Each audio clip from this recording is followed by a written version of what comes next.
Fala pessoal, tudo bem com vocês? Estamos aqui em mais um podcast. Eu estou novamente substituindo nosso amigo Jefão, que está de atestado, está esperando a barba implantada dele dar uma firmada. Então, enquanto isso, eu estou aqui substituindo ele aqui como host do Pode Crer Podcast. Hoje nós temos um convidado especial que logo após a vinhetinha do Ailon, o Sigo ele vai apresentar para vocês.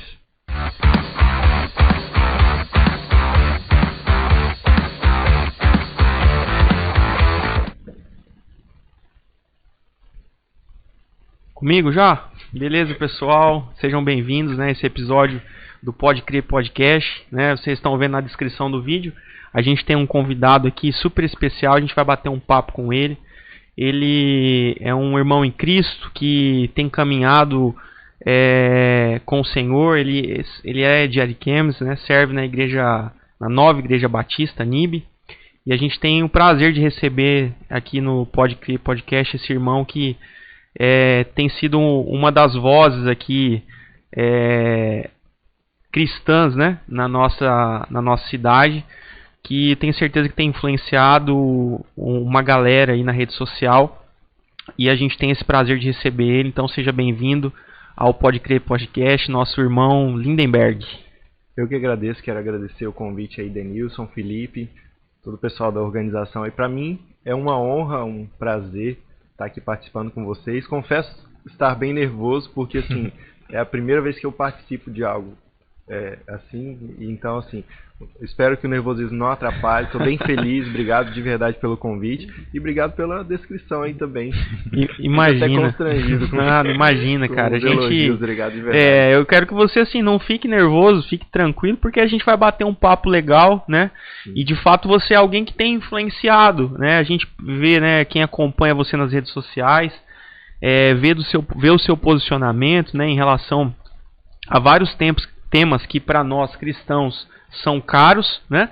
E assim, a gente precisa, na verdade, como juventude e como pessoas que servem ao Senhor, levantar cada vez mais essa bandeira, né? Então, a gente percebe isso na sua vida, né?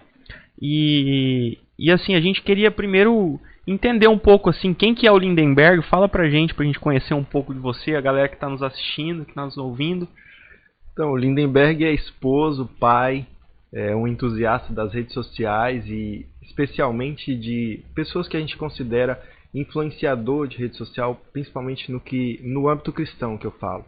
Pessoas que produzem vídeos ou qualquer conteúdo voltado ao cristianismo, voltado a transformar vidas. Então, assim, eu sou um entusiasta e tudo que eu posso seguir, tudo que eu posso acompanhar, tudo que eu posso ajudar com a minha técnica, eu faço o possível e o impossível para assim, tá contribuindo com essas pessoas, porque assim, a gente sabe que o nosso objetivo é levar a mensagem do reino. Então assim, se Deus confiou uma técnica pra gente, se Deus confiou voz, a gente tem que utilizar isso da melhor forma. Então é isso. Sou advogado, também sou instrutor de Muay Thai e sirvo na Nova Igreja Batista Casa de Deus, sirvo no Ministério de Música e também na mídia. É isso, que legal, cara, show, bacana. E essa vocação, né, de ser essa voz na rede social, como que surgiu isso? E aí você pode falar um pouco também, assim, como que foi, como tem sido a sua caminhada com o Senhor, como que foi esse processo seu de se encontrar com o Senhor? Fala pra nós aí. Então, eu nasci em lar cristão, sou filho de pastor. Meu pai, ele passou um tempo em Minas, até os 18 anos eu fui da igreja dele. Só que com a caminhada assim a gente resolveu, eu e meus irmãos no caso, resolvemos seguir outro caminho, nos caminhos do Senhor, claro, né? Hoje, infelizmente, da minha família, só eu e mais uma irmã estamos seguindo aí, mas a gente sempre tem orado pelos demais e eu creio que em breve eles vão estar servindo com a gente. Mas assim, nasci em lar cristão. Fiquei afastado dos caminhos do Senhor por 1 mês, 2, mais ou menos assim. Aquela fugidinha que a gente dá. Na assim, vida toda, 1 mês? 2 meses. 2 meses. assim, é aquela fugidinha que a gente vai, mas aí como nascido em lar cristão, filho de pastor, não é isso aqui não serve pra mim, não. Como Aí, diz o Theo, a gente não consegue pecar gostoso, né? A gente não, sempre fica com não peso fica na com consciência. peso na consciência, então, assim, chega em casa, meu Deus, aí não dá certo. Então, assim, nascido em lar cristão, participo de ministério de louvor há bastante tempo também, como vocalista, tanto na igreja anterior que eu participava, quanto na Nova Igreja Batista Casa de Deus, participando da mídia também, trabalhando com a câmera, com as redes sociais. Então, Legal, show. Quem que é o pastor lá da Nova? Pastor Alex Nogueira. Pastor Alex Nogueira. Um abraço pro senhor, a gente não se conhece pessoalmente, mas quero deixar um abraço aqui, né? E quem sabe já fica aí o convite, Sim, né? sim. Também. Ele vai gostar. O pastor Alex é gente boníssima e A gente marcar quem sabe uma hora para conversar, bater um papo com o pastor, né? A gente ouve falar tão bem, é um irmão precioso, né? Que também tem servido ao Senhor aqui em Ariquemes e eu acho que agrega bastante para nós. Mas que bom, cara. E assim, o objetivo nessa tarde é a gente falar um pouco sobre aquilo que tem acontecido no nosso meio, né, Felipe? A gente está vivenciando aí uma véspera de eleição e a gente tem visto a igreja se unindo de uma forma que talvez a gente nunca viu na história recente do cristianismo brasileiro, né? Isso acontecer, pelo menos a nossa geração, eu confesso que nunca tinha visto algo parecido, né? A igreja tem se unido. Então a gente vai bater um papo com o Lindenberg a respeito disso, né? Sim. Desse momento. E eu já queria começar já com uma bomba aqui no seu colo aí, Vamos Lindenberg. lá. O que você acha? Até que ponto a igreja deve se meter? Até que ponto a pauta da política deve entrar na igreja ou não? O que você pensa disso? Então, inclusive a gente tem visto bastante debate relacionado a isso. A minha opinião particular é que a igreja ela não pode se separar da política. A gente tem visto muitos líderes se esquivar da política, dizendo, a gente não pode misturar política com religião, eu não posso trazer política para o púlpito da igreja. Só que nós não podemos nos esquecer que nós somos cidadãos dos céus, mas nós estamos cidadãos na terra. Então, Uau. assim, Deus confiou para nós a igreja dele aqui na terra. Então, enquanto cidadãos na terra, nós temos que fazer tudo ao nosso alcance. E se isso inclui se envolver na política, é claro que a gente precisa se envolver na política. Eu até fiz algumas anotações aqui, espero não esquecer nada. Mas assim, a gente vê muitos personagens bíblicos que se envolveram na política, que se não fossem eles, nós não estaríamos aqui. Verdade. Entendeu? Então, assim, a minha opinião é que sim, que deve haver essa junção, sim. A gente não pode separar religião de política. E por que assim, a gente vê, né, igual você falou, tá, a igreja tem que falar, é um tema que a igreja precisa entrar, mas por que, por exemplo, a igreja ficou tanto tempo, ou até hoje ainda tem essa discussão e existe essa resistência? O que você atribui a isso? Então, acredito eu, porque esse momento ele é crucial para a gente. A gente está vendo aí duas ideologias completamente opostas, então a igreja está com receio de que a ideologia de esquerda assuma o poder. Isso seria terrível para a igreja. A gente vê pelas falas do próprio candidato. Então, assim, não é uma coisa que está distante, que se ganhar não vai acontecer. Ele fala abertamente. Então, assim, isso trouxe um certo receio para a igreja e aí os líderes pensaram assim, vamos tirar o pé do chão agora, porque agora a coisa pode ficar feia. Então, assim, só agora. Porque até então estava tudo tranquilo, digamos assim. A gente não tinha esse medo de perseguição religiosa, sabe? Não tinha esse medo de invasão das igrejas. A gente tem visto vídeos nessa última campanha de gente fazendo evangelismo e aí pessoas invadirem, fazendo campanha com bandeiras vermelhas e acabarem com o evangelismo ali, igrejas sendo pichadas, líderes religiosos sendo afrontados. Então, assim, a igreja agora está com medo. Resolveram tirar o pé do chão só agora por isso, porque agora está se tornando real. Não é aquela coisa que está no imaginário, agora está vendo acontecer. E pode piorar. Então você atribui que isso é o medo, então. Isso. Mas então, a gente vê assim, tem um medo, de fato ele existe, né? Existe um risco, e a gente não sabe o que pode acontecer, de fato, se a igreja, se a esquerda voltar ao poder, né? Nas mãos aí do candidato Luladrão, podemos dizer assim, né? Mas não é? Quem rouba é o quê? É ladrão, então a gente tá vendo... Desculpa interromper, a gente tem que até se policiar, né, Denilson? Porque mas se a gente quisesse, assim, o nosso desejo é falar tudo que a gente pensa sobre o candidato. Entendeu? Mas é realmente isso. Mas assim, de fato né? A gente sabe. Sim. Mas assim, ao mesmo tempo que existe o medo, a gente vê que a igreja tem entrado nesses temas, né? E aí, vamos lá, eu queria te perguntar o seguinte. Quais são os riscos, assim, concretos e reais se a esquerda voltar ao poder? O que você acha que vai acontecer, que está se desenhando? Primeiramente, eu creio que o Luladrão ele vai começar a criar leis, criar mecanismos para implementar essas coisas que ele já vem falado muito, que é totalmente contra o cristianismo, contra o que a gente crê, contra o que a Bíblia prega. E isso já vai dificultar muito, porque, por exemplo, se ele cria uma lei que aprova aí o aborto, ideologia de gênero, essas coisas, para a igreja vai ser terrível, porque a igreja não vai aceitar isso.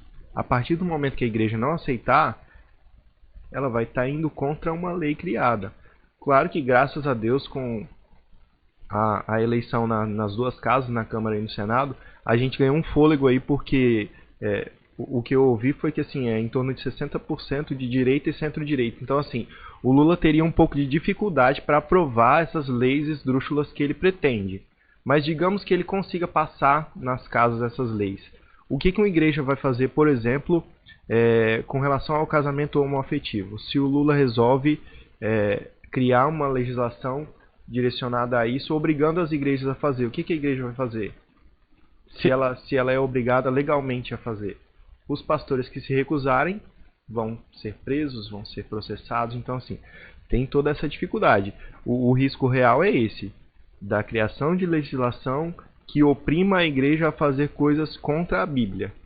E aí vai causar confusão, porque os líderes que se negarem a atender aquela legislação, eles vão sofrer as consequências aí. E a gente vê que como com um STF formado por maioria que foi indicada por PT e por seus amigos ali, fica difícil, porque tudo que chegar lá vai ser favorável ao que o Lula disser. Então, assim, tem tudo isso.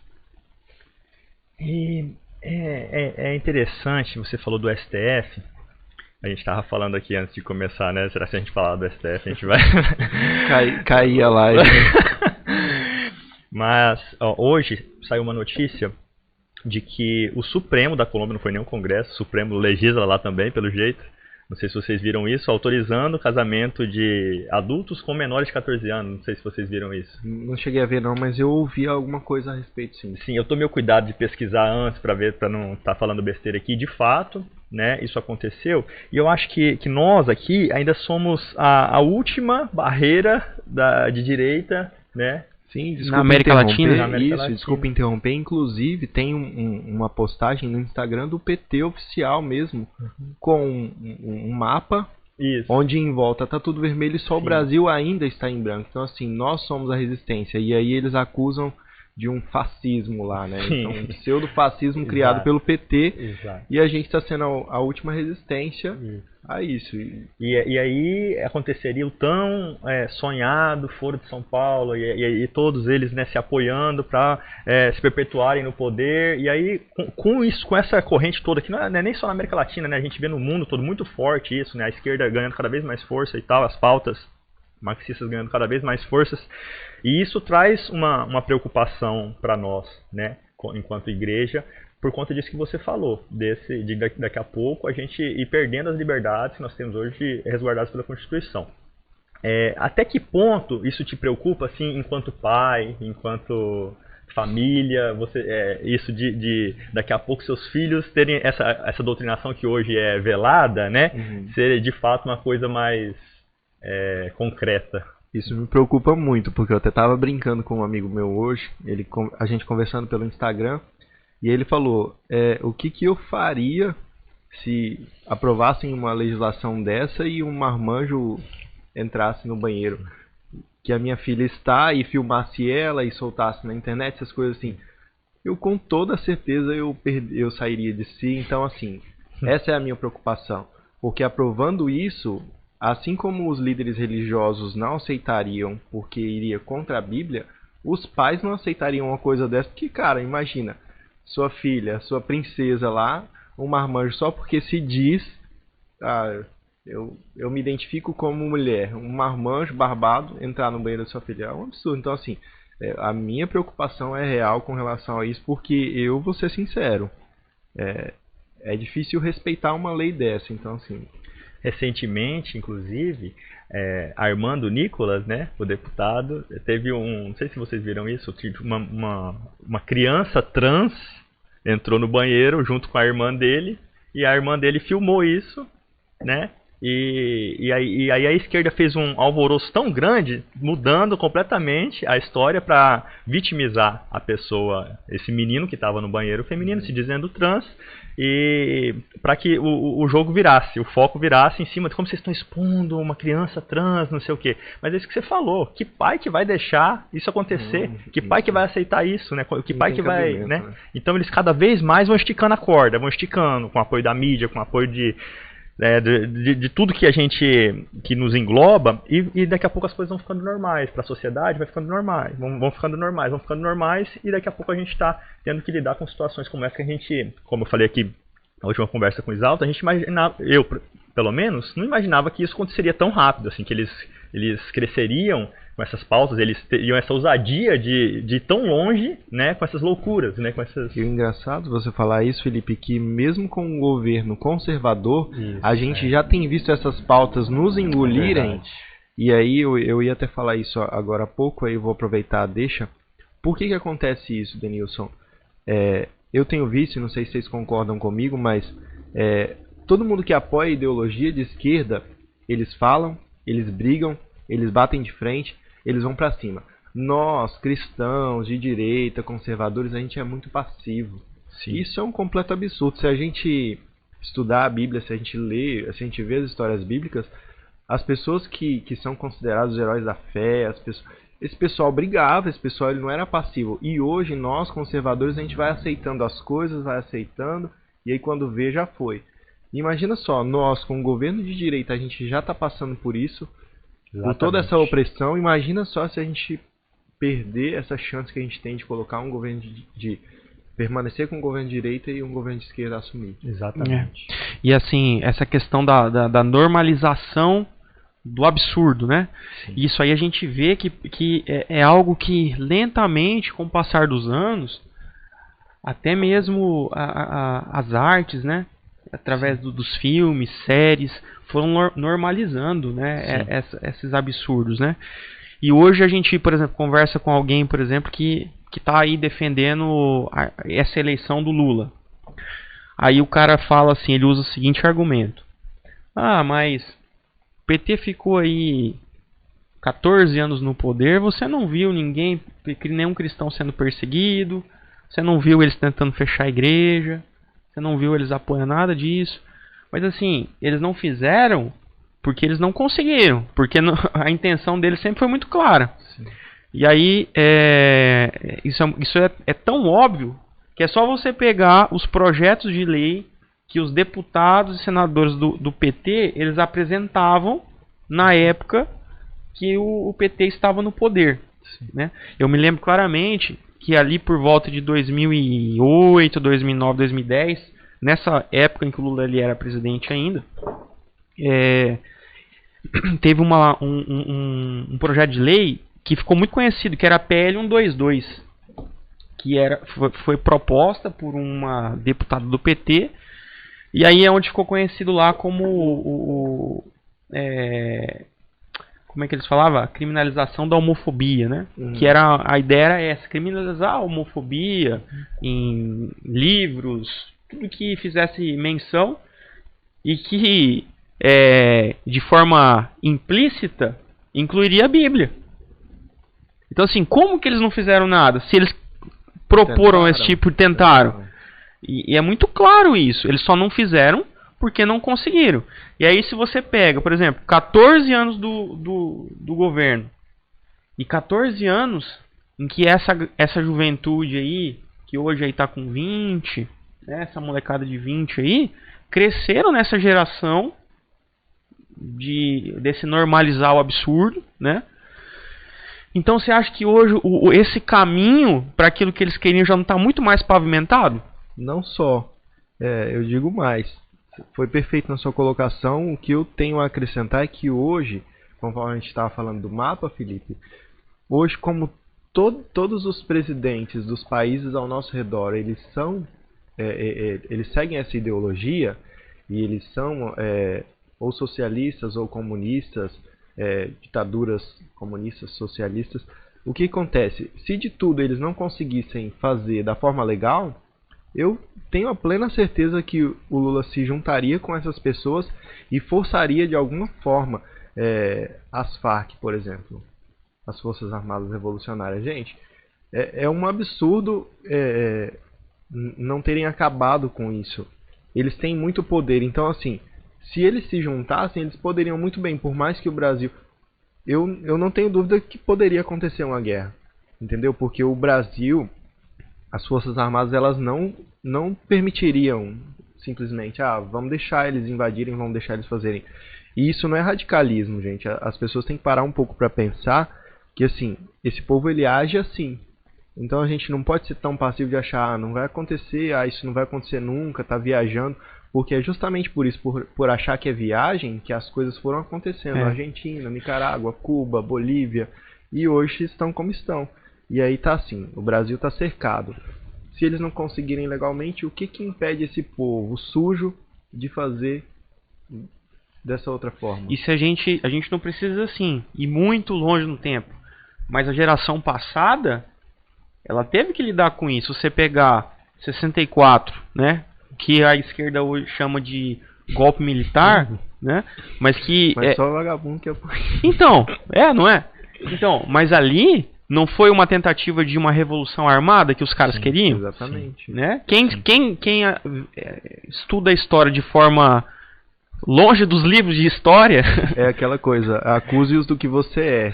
Acusa a direita de golpe, de querer dar golpe e tudo, mas eu creio que é muito mais fácil acontecer isso pela esquerda do que pela direita. E eu não digo eleitoralmente falando, porque Bolsonaro ganhando, eu acredito que não seja tão possível um golpe, alguma coisa assim, porque eles nem têm força para isso. Mas ganhando sim, porque ganhando seria mais um socialista, um comunista, com ideologia de esquerda, comandando um país grande igual o Brasil, e aí se uniria com todas essas forças ao nosso redor ali. Então assim, o mapa seria pintado de vermelho em pouquíssimo tempo. Eu não tenho dúvida disso, porque se em 64, que eles não tinham força na América Latina, não existia regime. Se você pegar, por exemplo, a ditadura chilena, era uma ditadura à direita. Não era uma ditadura à esquerda, era uma ditadura à direita. Mas eles não tinham força política à esquerda, o socialismo, o comunismo, né? Sim. E hoje a gente já vê que os caras eles invadiram a América Latina, né? Esse regime socialista bolivariano aí que invadiu. E assim, quem são os amigos do Lula? Exatamente, eu vou até puxar aqui para baixo um pouco, que eu fiz uma colinha, eu não quero perder nada não, mas eu ia falar justamente sobre isso. A gente estava comentando sobre o poder de persuasão que o Lula tem. Nossa. O cara roubou milhões, o cara fez um estrago no Brasil, só que com aquela conversinha doce dele, ele acaba convencendo os mais simples e... É o pai dos pobres, né? Exatamente. Lula, pai dos pobres. Mas que na verdade foi o cara que durante o governo dele mais deu lucro aos bancos. Então, como que pode ser o pai dos pobres, né? Vamos lá, eu fiz uma anotação aqui. Manda aí. É engraçado que o Lula ele não pode ver um ditador que ele já corre para elogiar, para tecer, para exaltar, para defender. E eu fiz aqui as ligações que o Lula tem. Nicolás Maduro, na Venezuela, atual presidente. Hugo Chávez, o ex-presidente. E o engraçado é que, vivos ou mortos, ele sempre elogia o que essas pessoas fazem ou o que essas pessoas fizeram. E para nós que estudamos um pouco, a gente vê que é terrível tudo que esse povo fez e vem fazendo, tudo que a população vem sofrendo nas mãos desses governantes, é terrível. E olha só os amigos do cara, Nicolás Maduro, Hugo Chávez, Daniel Ortega na Nicarágua, a gente viu esses dias as freiras sendo expulsas lá, um absurdo. E com toda certeza, os habitantes da Nicarágua, o povo da Nicarágua jamais pensou que isso aconteceria e talvez estava igual a gente, Felipe. Ah, isso nunca vai acontecer aqui, não é possível, a religião é forte, o catolicismo é forte, o protestantismo é forte, isso não vai acontecer, a gente vai bater de frente. E aí o que aconteceu? Daniel Ortega lá fez com que as freiras, coitadas, abandonassem o que elas estavam fazendo lá e simplesmente expulsou. Foram acompanhadas por policiais e tiveram que sair. Luiz Acre na Bolívia, né, que ele é do mesmo partido do Evo Morales, também a gente não pode deixar de falar dele. Agora, você que está acompanhando a gente, faça uma pesquisa de todos esses nomes que eu citei aqui, para vocês verem o que esse povo tem feito, o que esse povo já fez, aqueles que já passaram, aqueles que ainda estão vivos, o que esse povo fez com relação ao estrago que eles têm feito nos nossos países vizinhos. Então, assim, O Lindenberg, e posso fazer uma aqui? Claro. E dito isso, né, e a gente, não é segredo para ninguém esse histórico dele, a gente, por mais que o brasileiro tenha memória curta, a gente não tem como, ele não faz questão nenhuma de esconder a amizade com essa galera toda. E do outro lado nós temos um governo de direita, um governo cristão com seus defeitos, com seus 1000 defeitos, com seu jeito às vezes estabanado, às vezes de falar, né, grosso de falar e etc. Por que você acha, e até dentro da própria igreja nós tivemos uma abstenção de quase 40 milhões de votos no primeiro turno de pessoas, né? Por que você acha que as pessoas ainda têm dúvida na hora de escolher, ainda preferem lavar suas mãos, né? Se vocês não gostam do Bolsonaro, não gostam do Lula, vocês que decidam para lá. O que você acha e o que você tem para dizer para essas pessoas que continuam com esse pensamento para o segundo turno? Estão dando uma de Pilatos, né? Sim.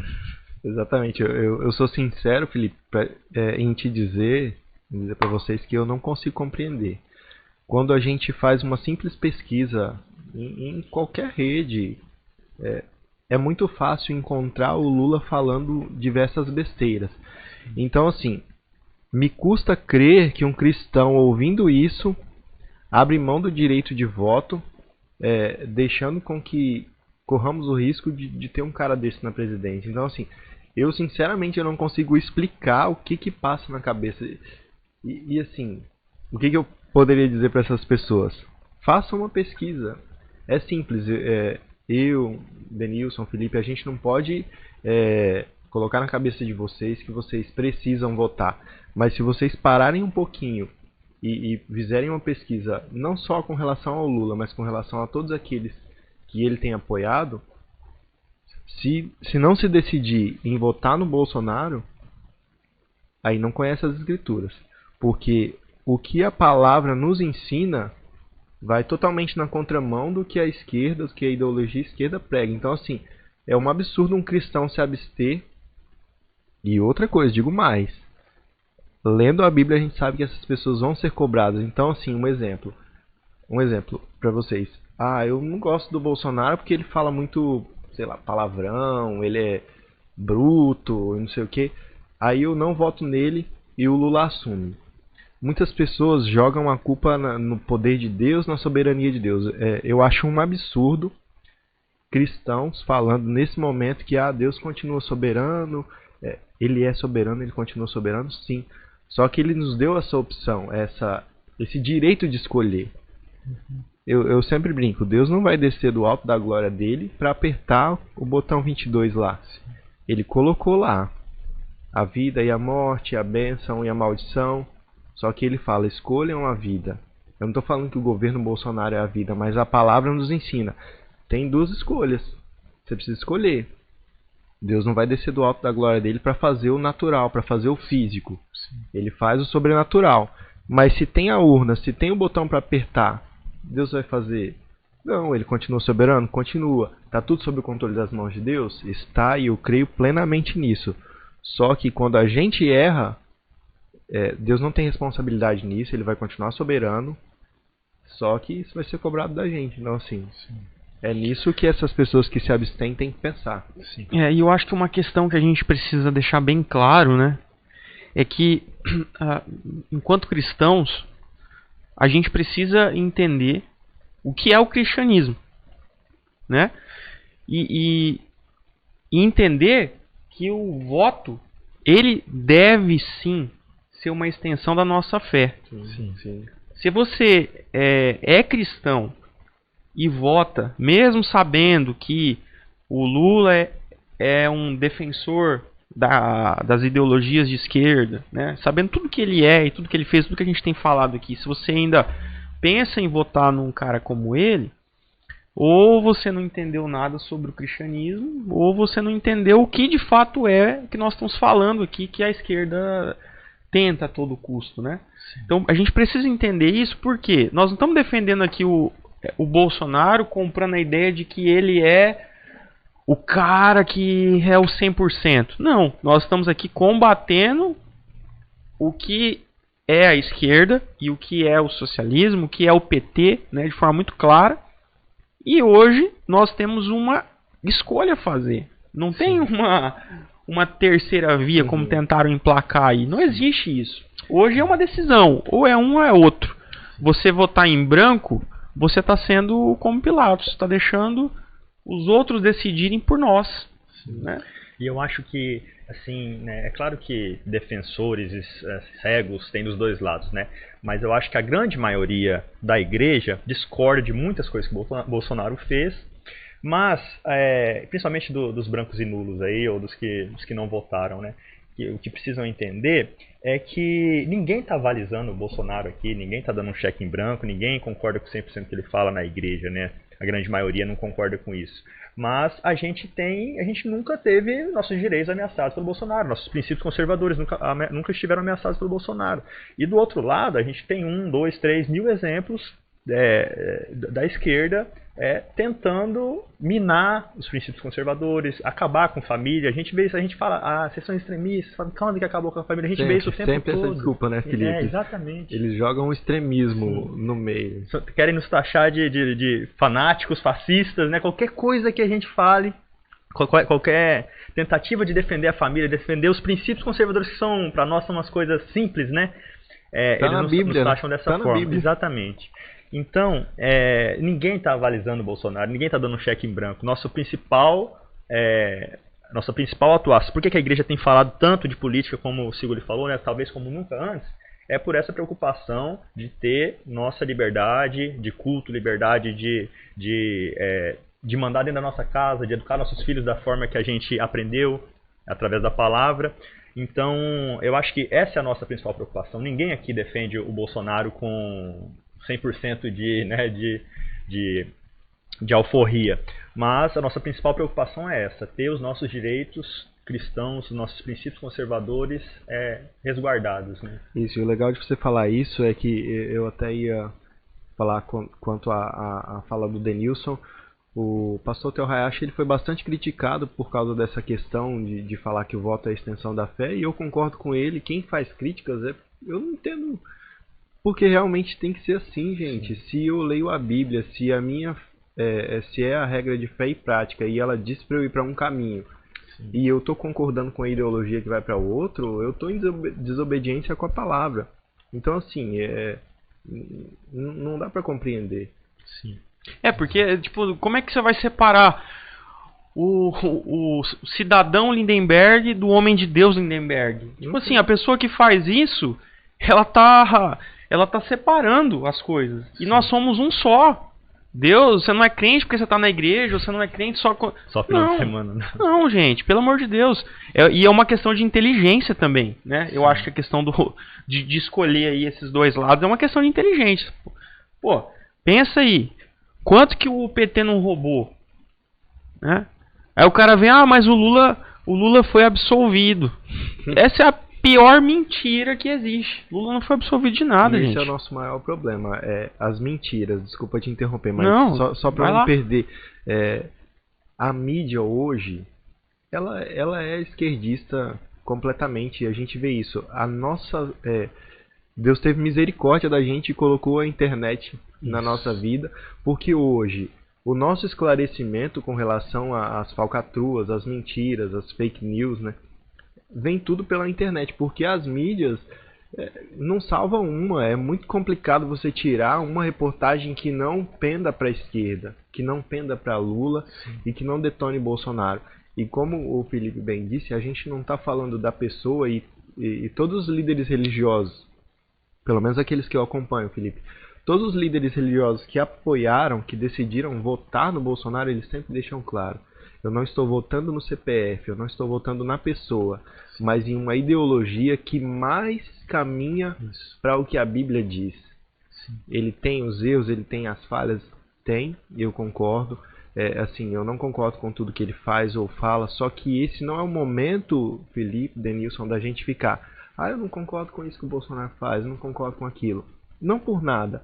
É porque isso acaba colocando na cabeça das pessoas que seguem a gente nas redes sociais, por exemplo. Se eu gravar um vídeo falando: eu não gosto disso, eu não gosto daquilo, alguém que me segue que também não gosta, vai falar assim: então eu não vou votar, porque se o Lindenberg não gosta. Então, assim, é o momento de nós unirmos forças para falar o mais bem possível. Então, assim, não é a nossa vontade, o que é melhor para o Brasil hoje. Eu não gosto dos rompantes dele, mas o que é melhor?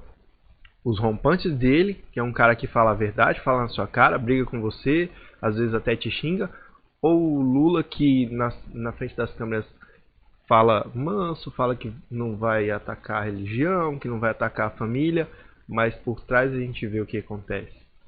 Exatamente. É engraçado que quanto mais vai chegando a hora do vamos ver, ele vai ficando mais, Sim. né, menos...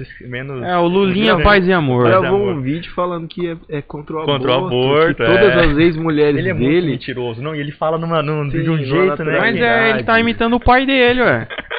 Ele tá imitando o pai dele. E é engraçado que se não tivesse nada disso, nenhuma questão... Vamos tirar a ideologia aqui de pauta no momento. O governo Bolsonaro, queira ou não queira, quer queira ou quer não queira, a gente tem mais um mês, hoje saem os dados, mais um mês de deflação. Que país no mundo que tem crescido como a gente? Nós geramos mais empregos que Estados Unidos e Inglaterra juntos. Então, com tudo isso que a gente tem de ruim do PT, nós temos um país com 4% de inflação no momento, né? Enquanto os Estados Unidos está lá, a Argentina agora, a expectativa é que chegue a 100% de inflação. Então, nós temos um país crescendo, gerando emprego pra caramba. Voltamos para a casa dos 8% de desemprego. Quando que a gente teve isso no país? Isso depois de uma pandemia e com a guerra aí pipocando, né?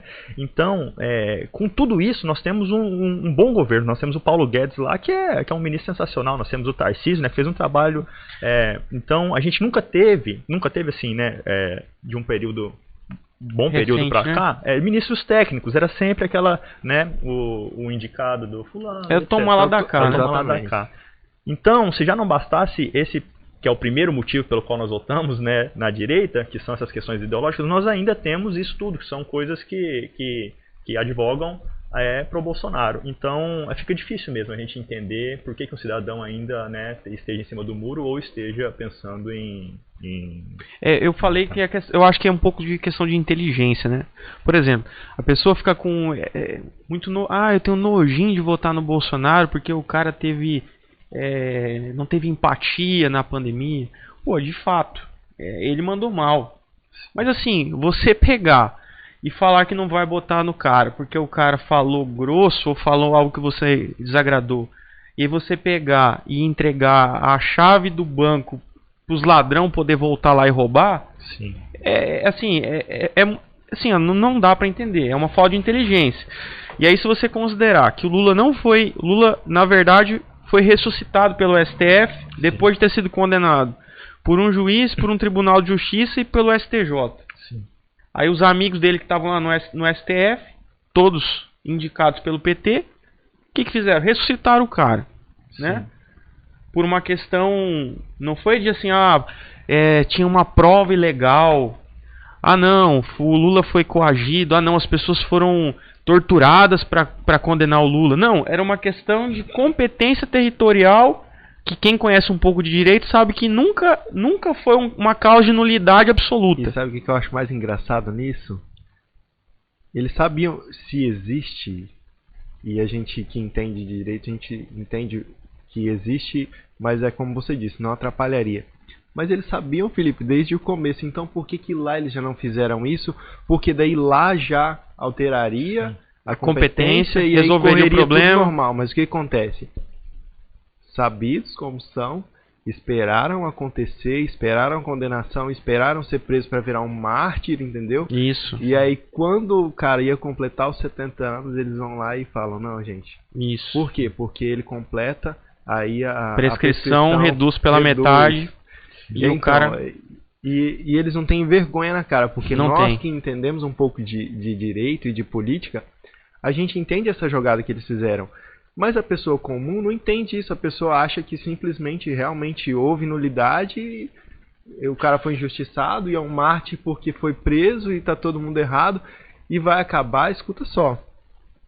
Ele ganhando, é bem capaz de ele receber mesmo essa indenização que foi pleiteada. Cara, eu achava isso, a gente via falar das mãos limpas, né, lá na Itália, a Operação Mãos Limpas, e eu pensava bem assim, tudo bem, aconteceu um tempo atrás e tal, com rede social, com mídia, hoje eu acho que isso é impossível acontecer assim. O que aconteceu? A mesma coisa que na Lava Jato, só que no fim das contas eles conseguiram reverter tudo e ainda, né, responsabilizar os promotores, etc., lá na Itália. Eu pensava que isso era impossível acontecer no Brasil, assim, ó, sei lá, uns 4 anos atrás, 3, 4 anos atrás, né?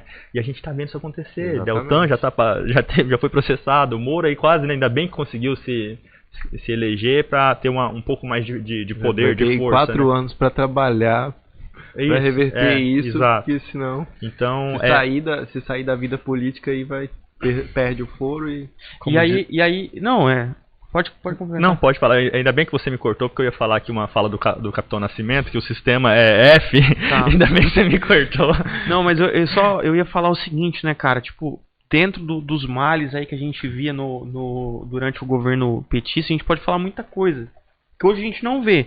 Sim. Por exemplo, a nossa região aqui, Rondônia, era uma região que você sempre, assim, ouvia falar sobre conflito agrário, invasão de terra. Era tipo direto. Hoje a gente escuta uma aqui, outra Perderam lá. Completamente a força. Muito escasso. Mas por quê? Porque a gente, na verdade, todo mundo sabia que existia um governo que financiava esses caras. Exatamente. E hoje não existe isso. E ele deixou claramente, não sei se vocês viram o vídeo, deixou claramente que o Movimento Sem Terra seriam os principais, eles não seriam mais coadjuvantes no governo dele. Sim. Que eles ajudariam a elegê-lo e ele eleito, eles seriam os atores principais, eles não seriam mais coadjuvantes. Então, assim, dando carta branca para essa galera. E aí, mas eles só invadem terra não produtiva. Uma mentira. Mentira. Se pesquisar na internet a gente vê, cara, matando animal, botando fogo em equipamento, em casa. Lindenberg, eles não querem lugar que... não, tem esse pasto aqui, ó, pra vocês abrir, vai lá trabalhar. Não, eles querem o lugar que tá formado, que tem casa. Perto da cidade. E aí quando não consegue, queima. Taca fogo. Mata animal. E não só animal, mete bala em quem tiver na frente. E a família tem que correr de lá, porque senão é morta. Então, assim... a gente vai dar o aval para esses caras voltarem pro poder, porque a gente está falando assim, eu vejo muita gente falando, mas a igreja ela vai, independente de quem ganhar, a igreja vai avançar. Você já ouviu isso? Já, e é igual eu tava falando, as pessoas falando da soberania de Deus e tá tudo sob controle de Deus. Isso é uma tremenda preguiça, eu vou ser sincero. O cristão que fala isso num momento como esse é um preguiçoso. E eu não tenho vergonha, eu falo isso debaixo de muito temor, porque tá jogando a responsabilidade, Felipe, para Deus. Sim.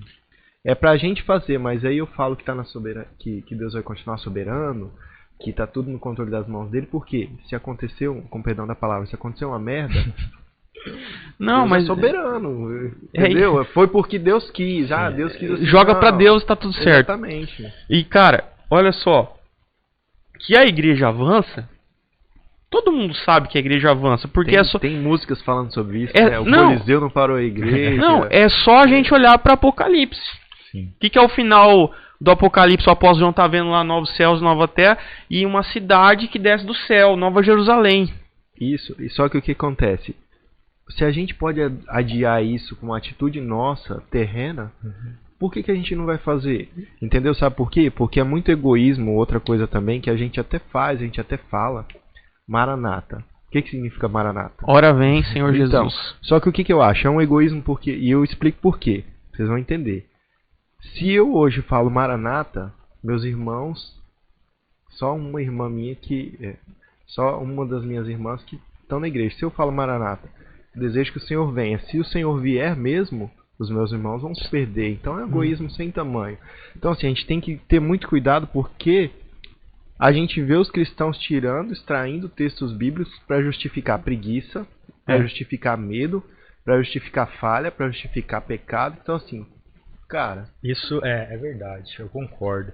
E, na verdade, isso é uma grande demonstração de amor do Senhor para essa liberdade, né? Desde lá de trás, desde que o mundo é mundo, desde Adão e Eva, nada foi imposto. Você tem aqui, as opções estão na sua mão. Quem vai fazer a escolha é você.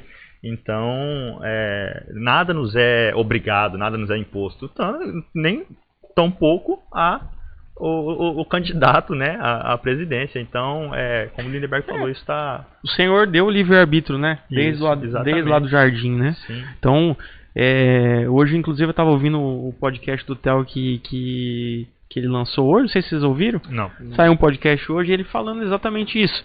Que o mandato cultural, dentro daquilo que Deus designou o homem, tinha lá árvores que davam sementes. Então, o homem ele tinha que fazer a gestão daquilo que ele ia comer e daquilo que ele ia pegar como semente e plantar, né? E a partir do Éden ali, construir a terra, formar a terra de acordo com a vontade de Deus. Mas o homem tinha que fazer essa gestão, não era Deus que ia fazer. Então, para nós hoje, a gente está vivendo nesse momento crítico, onde a gente está em véspera de eleição. Será que Deus vai fazer o que a gente precisa fazer? Não. Não vai. A gente precisa se posicionar, as pessoas de bem. Talvez a pessoa não professe uma fé, mas tem uma inteligência, um mínimo de inteligência, sim, de raciocínio, de entender o que é certo e o que é errado. Sim. E Não, pode falar. Legal de você falar de livre-arbítrio, que eu até fiz uma anotação aqui. Quando a gente fala de livre-arbítrio, Felipe, algumas pessoas, mas não tem isso na Bíblia. Me prova onde é que está na Bíblia o livre-arbítrio. Realmente essa palavra, assim como a gente fala ela, livre-arbítrio, não tem. Mas o que é o livre-arbítrio? É essa opção que Deus deu de a gente escolher. Sim. E assim, ele nos dá esse direito de escolha e ele não interfere. Sim. Não faz parte do caráter de Deus, Denilson, interferir nas nossas escolhas. E a própria palavra fala, em Deuteronômios 30, aqui eu vou ler para vocês. Deuteronômios 30, o versículo 15, né? Atenção para os dois caminhos, é o título. Eis que hoje estou colocando diante de ti a vida e a felicidade perenes, ou a morte e a destruição e infelicidade. Aí lá no 19, no mesmo capítulo 30, tá lá. Hoje invoco o céu e a terra como testemunha contra vós, de que apresentei claramente diante de vós os caminhos de vida e morte, bênção e maldição. Aí ele vem. Escolhe, pois, o caminho da vida, para que vivas plenamente vós e a vossa descendência. Ele deu a opção. Ele falou dos caminhos, ele deu a opção melhor. Qual que você quer escolher aí, né? Mas ele não obriga a gente a escolher. Se a gente quiser escolher outro caminho, é isso que é o livre-arbítrio. Ele dá as opções e a gente faz a nossa escolha. Ele é a luz que veio abrir nossos olhos, sim, trazer clareza para a verdade. E aí, né, quando você conhece a verdade, aí depende de você. Você precisa escolher por onde você quer, qual caminho, né? Exatamente. Qual dos caminhos você quer escolher. Mas o que falar para essa galera que está ouvindo a gente e que é igreja, e que às vezes não... A gente sei que já falou muita coisa, mas assim, o que a gente pode falar de forma clara em relação à nossa responsabilidade como cristão? Não só, né, de votar consciente, mas talvez de se posicionar também, e de certa forma influenciar. Primeira coisa, pelo menos a meu ver, vai para a Bíblia. A gente tem lá, no livro de Mateus, capítulo 22, quando os saduceus eles querem testar Jesus, falando sobre ressurreição. Eles não acreditam no casamento, na ressurreição, aliás. E eles contam uma historinha lá sobre uma mulher que se casou e tal, querendo testar Jesus. Mateus 22, versículo 29. Então Jesus lhes esclareceu: vós estáis equivocados por não conheceres as Escrituras nem o poder de Deus. O que isso quer dizer? Por que eu falei para ir para as Escrituras? Hoje a gente erra porque a gente não conhece as Escrituras. Então, assim, uma pessoa que lê o mínimo da Bíblia hoje, ela sabe que a ideologia de esquerda é péssima, não só para o cristianismo, mas para o mundo. Sim. Então, assim, independente da pessoa ser cristã ou não, ser protestante, se é católica, independente disso, ela vai sofrer muito se a esquerda entrar no poder. Então, a partir do momento que a gente vai para as escrituras, a gente vai ter de Deus discernimento que o melhor caminho a seguir é esse, entendeu? Amém. Amém. O Ailon já está chamando nossa atenção aqui, que o nosso tempo está esgotando, mas você tem muitas anotações aí, Lindenberg, que você estudou. Dá então, pra gente, de repente, marcar até outro até segundo tempo. Mas a gente falou muita coisa assim. Mas eu queria que, se você te deixar aí aberto para você, se você quiser destacar mais alguma coisa que você acha relevante das suas anotações, dos seus estudos aí, porque é interessante, a gente tem muita gente não gosta de falar de política, não gosta de estudar sobre política, e a gente estava falando, né, a igreja talvez nunca se meteu nisso, e a gente, por sempre ficar retraído, por não querer participar disso, a gente sempre foi controlado, né, pelas mídias, pelo que passava no jornal, passou no jornal, é verdade, né, a unanimidade era no Jornal Nacional, e hoje a gente já viu que não é bem assim, né. Então, se você quiser pontuar mais alguma coisa, fique à vontade. Então, eu vou deixar para todo mundo que está assistindo a gente aqui alguns nomes. E por que eu pensei em fazer isso? Porque às vezes a pessoa não me conhece, às vezes a pessoa não conhece vocês dois, mas às vezes o nome que eu vou dizer aqui, a pessoa conhece, ela vai buscar nas redes sociais dessa pessoa, e aí essa pessoa tem mais autoridade que a gente, e aí talvez se nós, com tudo que a gente disse aqui, a gente não conseguir convencer essas pessoas que ainda estão indecisas, eu indico para que acompanhem essas pessoas nas redes sociais, esses líderes religiosos. Eu vou falar de dois tipos de líderes. Aqueles que apoiam a ideologia de esquerda, que eu acho um absurdo uma liderança religiosa conhecendo a Bíblia apoiar, mas a gente não pode deixar de falar. Pastor Paulo Marcelo Schallenberger, já ouviu falar? Não. Nem eu. Ou seja, são pessoas completamente desconhecidas, e não é só para o norte. Eu fiz uma pesquisa na internet e é difícil achar alguma coisa. A única coisa que acha é essa besteira que esses líderes fizeram de apoiar a esquerda. Outro, Sérgio Tuzilek. Por incrível que pareça, esse cara ele é presidente da Convenção Batista Carioca. E ele fez um vídeo absurdo defendendo o Lula, dizendo que foi o melhor presidente que o Brasil já teve, que o Brasil nunca teve presidente melhor. E mais, uma frase dele aqui, abre aspas, a igreja tem que pedir perdão para Lula. Misericórdia. E aí o que acontece? E aí eu briguei na internet, eu sou o encrenqueiro, eu briguei na internet, eu marquei a Convenção Batista Brasileira, só que eles não respondem. Eu marquei porque a convenção ela só soltou uma nota dizendo o seguinte: a Convenção Batista Brasileira ela não apoia nenhum político. Isso é um absurdo, gente. Eles não são obrigados a fazer isso. Só que a minha revolta é que o momento pede. É como tudo que a gente falou aqui. O momento pede. E tudo bem, se não querem apoiar, se não querem falar o nome do candidato, pelo menos instrua os seus fiéis, instrua os seus líderes a dizer que a ideologia X é assim, a ideologia Y é assado. E a partir daí as pessoas vão escolher pela ideologia. Eu não quero falar o nome, não tem problema, mas pelo menos ensine. Mas não, eles só falaram que não apoiam nenhum. Se não apoia nenhum, um dos dois vai governar. Então, assim, a Convenção Batista Brasileira também vai ter responsabilidade nisso. Aí um outro pastor aqui, que eu até assisti um vídeo dele hoje, por curiosidade, só abobrinha. Eu não sei se é comissionado ou se tem familiar comissionado, mas defendeu o Lula do início ao fim e criticou o Bolsonaro do início ao fim.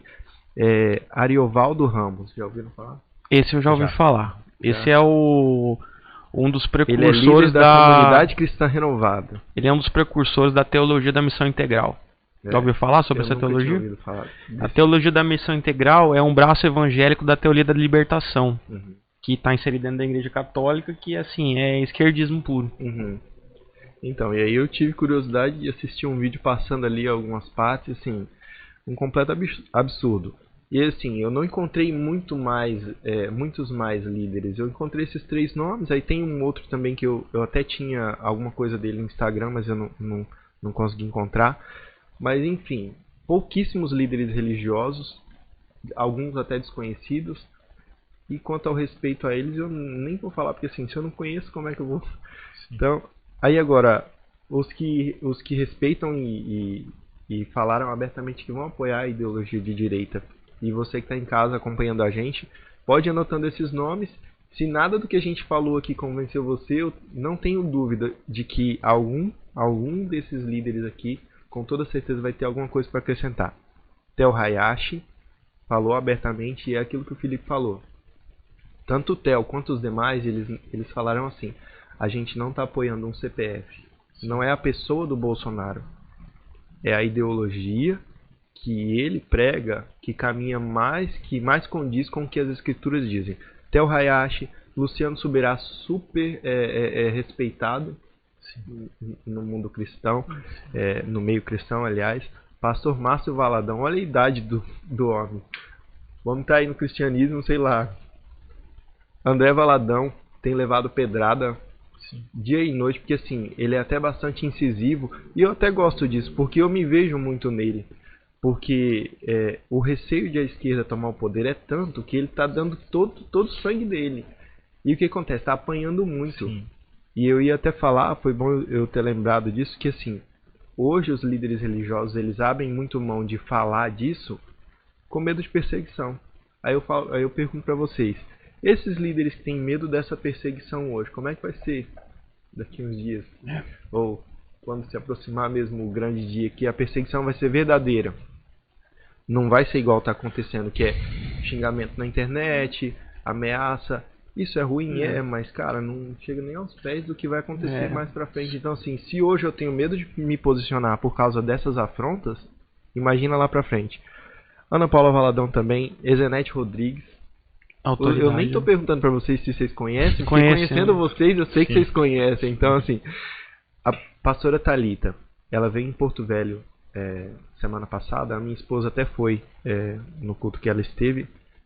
Ela declarou abertamente, ela instruiu os fiéis dela. Ela não falou, vota no fulano, mas ela falou, gente, o ciclano faz isso, isso e aquilo. A Bíblia diz isso, isso e aquilo. A gente não pode votar numa pessoa que vai contra os princípios bíblicos. Se a Bíblia é o seu guia, você tem que considerar isso. Sim. O que acontece? No Nordeste, a gente eu conheço umas pessoas lá e a gente conversa sobre isso. Os líderes religiosos usavam mesmo o púlpito, mas justamente para fazer propaganda para a esquerda. E aí quando isso mudou, aqueles que não são mais beneficiados se irritaram. A Thalita, ela foi ameaçada.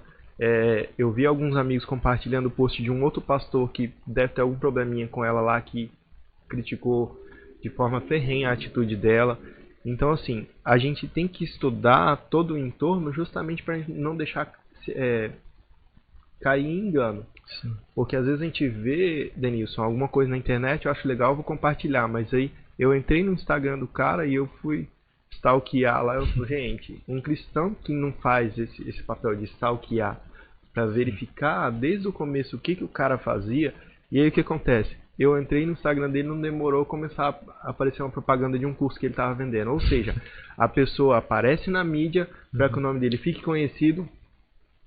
Aí eu tive o trabalho de contar as curtidas dessa publicação. 120 curtidas. Um cara com 130 mil seguidores. E, assim, sem relevância nenhuma. Sem relevância nenhuma. Aí eu até conversei com uma amiga minha que repostou e ela até apagou o post sem eu pedir. Ela apagou porque ela entendeu. Eu falei com ela o seguinte: ele deve ter algum problema com a pastora Thalita, por isso ele compartilhou isso. E assim, se você analisar o Instagram dele, você vai ver que você tem mais relevância que ele. Porque ela grava uns vídeos cristãos e muito bons, por sinal. E eu falei, eu gostei muito dos seus vídeos. Ela nem mora aqui, nós nos conhecemos só pela internet mesmo. E eu falei, você tem mais liderança que ele. Eu falo isso debaixo de muito temor. Eu te conheço e eu sei que as pessoas respeitam muito mais você do que ele. Então assim, a gente tem que ter esse cuidado. Tô finalizando, é porque... Não, manda bala, manda bala. É um assunto que eu gosto muito, manda assim. Bala. David Santos e Jana Castro, eles são pastores na Lagoinha Jacksonville, nos Estados Unidos. O pastor David, ele grava muitos vídeos falando desse assunto. E eu até vou encaminhar para vocês o Insta dele, para vocês darem uma olhada. ele é perfeito nas colocações e tá peitando também, assim como o pastor André Valadão, Leandro Barreto, Luiz Hermínio, Cláudio Duarte, André Fernandes, todos nomes conhecidos para nós. Sim.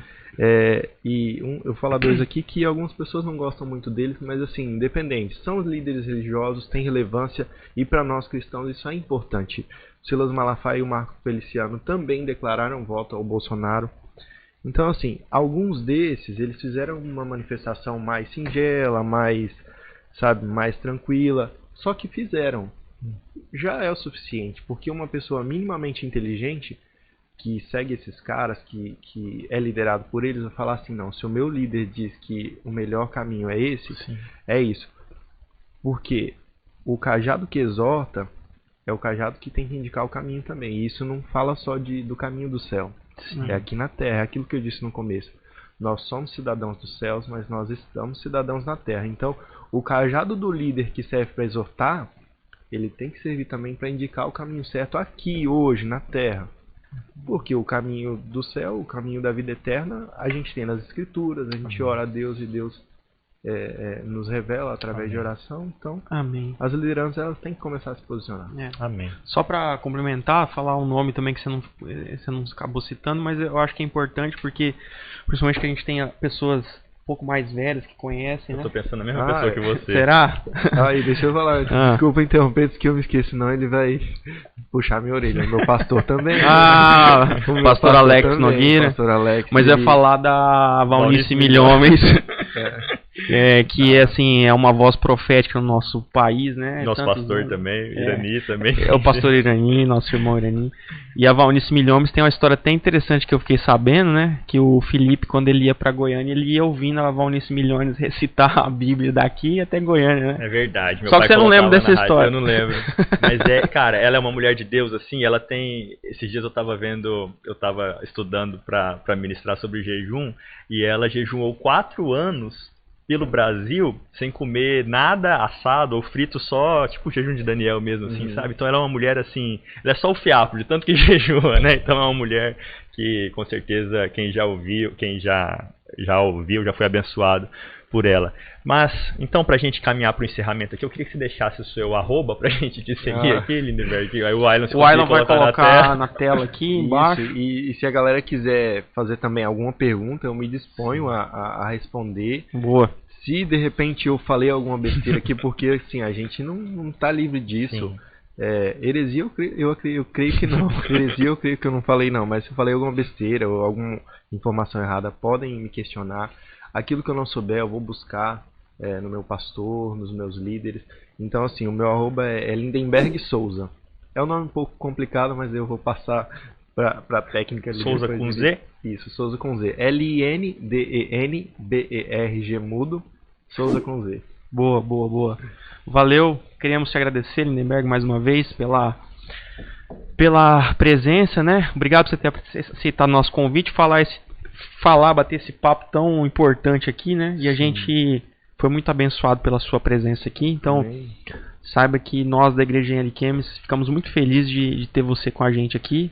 E as portas estão abertas aí, quem sabe a gente já marca a parte 2 depois e você vem mais pra frente bater um papo, tá bom? Eu que agradeço o convite, Felipe, Denilson, todo o pessoal da técnica, o pessoal da igreja também. E quero também dizer, não posso deixar de dizer pra vocês que eu sou muito fã do trabalho que vocês vêm fazendo. Você conhece a na gente, nossa então? cidade. Oxi, conheço o trabalho de vocês e assim... o trabalho que a igreja vem fazendo, a juventude, ela é muito carente dessas coisas. E quando a igreja se dispõe a fazer algo direcionado para essa faixa etária de idade, é maravilhoso, porque a gente está tirando pessoas do mundo. Verdade. Então, Quem assim, sabe a gente não pensa algo aí, né? E pra gente fazer junto, algum evento de é uma jovens. coisa que falta isso aí. muito e a gente está aí. É isso aí. Parabéns mesmo, de verdade. Eu tenho orgulho de conhecer pessoas que fazem um trabalho como que vocês têm feito. É isso aí, tamo A junto, gente meu irmão. É bem carente mesmo. Mas é isso, Felipe. Então tá. Obrigadão, Lindenberg. Deus te abençoe. Pessoal, foi um papo muito legal aqui. Então, nos ajude aí compartilhando, nos ajude para que essa conversa chegue para mais pessoas. Manda para aquele seu amigo lá que tá meio indeciso, tá meio em cima do muro. E a gente aqui, a gente só quer trazer à luz o que a palavra, o que a gente aprendeu, o que a gente tem estudado, o que o Senhor tem falado conosco, né? Quanto a esse momento tão importante que nós temos vivido, que é tão decisivo, que nós precisamos nos posicionar. Então, um abraço a todos, fiquem com Deus, espero que tenham gostado. Até a próxima, tchau, tchau.